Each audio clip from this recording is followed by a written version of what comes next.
Hello vlog, magandang araw sa lahat. So, everyone, nagplan mi sa akong partner nga manlaag ko no. So, guys, syempre kay kanang kuan man ta, kay kugihan man ta.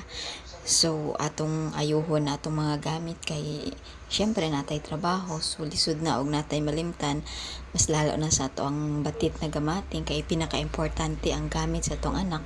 Then, nag-ayos na ko og kanang mga gamit na mo kay kanang kana siya gamay ra jud na siyang gamita ka good for 3 days ra na siya guys. Then mag-rides man kuno mi, so amo lang gid ning sakto-sakto ang amo ang gamit aron di mi maglisod kay lisod pud og damo tagdadon, di ba? So ang akong gida good for 3 days lang na damit. Then ang sa bata mo ray damo-damo kay kinahanglan ang bata mo'y damog damit no. So kani guys, so handa pud ta og kanang atong mga abot kay nagplan mi nga mga ligo sa dagat. So nagplan ko na may mga ligo sa dagat. So ang bagsak ani basig sa suba ra may mga ligo kay wa man mi kwarta kay may sa suba kay libre ra man.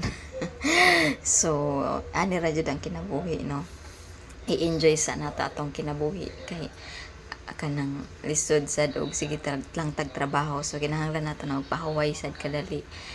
Iwas stress bisag way kwarta, iwas stress iwas stress bitaw guys. Kanang amo ang gamit gamati toy ra jud kaayo na bitaw kay ang kanang bag sa pang motor ra jud na siya mo na maura na mo na doon perting gamaya. Then after syempre mohanda ta og kanang mga abot nato, mga skincare, charis skincare. Syempre kay hadlok ta dito mangitom. Ay, mangitom. My God, mangitom. Di ka joke lang. Syempre baby wipes.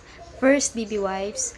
Yan. Oh, syempre shampoo. Like yan, sunblock kasi mainit guys. So need natin sunblock na lotion with niacinamide Sakura. Then naatay kanang gatas milk ni bibi kasi basig maubusan.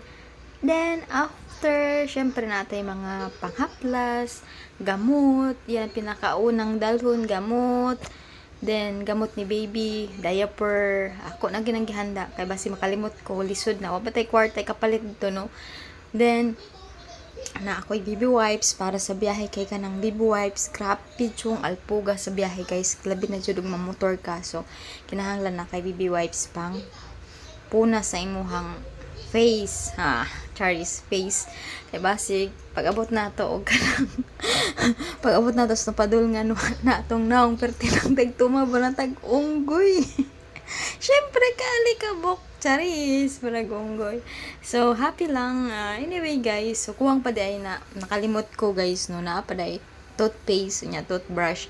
So nakalimot ko ang wipes. So sara akong dadon kay perti pong damoa og duha nya bugat ra ba na. So isa lang akong dadon kay 100 pesos naman na siya guys. So siguro di na siya maubos.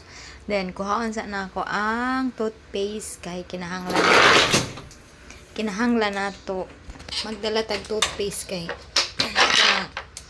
kuan di na lagi ta mamalit dito lagi kay wala tay kwarta. So kani atong gamit sa balay mo lang itong dadon di ba sus Ginoo. Then ako ginang gitarong kay para wa nagi mabilin ba kay lisod kayo og naadyoy mabilin. Syempre kay kanang inahan man jud ta obligasyon man jud na nato lisod sa asa nato sa usay sa usa nga wa man toy kabo maaga na ning mga gamit nato nga dadon ay kalisod sa laki. My God. So anyway kuha sa na akong toothpaste kay basig mabili na hinuon. So lisod sa dug manimaho tang ba didto nya kikion ta si tagkatawa nya kikion ta watay toothpaste. Then shoot na nato kay mahuman ta. So mahuman na ta sa tong ready. So ang ato na lang huwaton atong paglaag nga ginagmay. So yan lang ang akong mini vlog sa akong for today's video guys. Charis. Anyway, kapoy kaayo ka ng pero patano. So kinahanglan jud siguro nato matugis ako guys kay burag tugo naman ko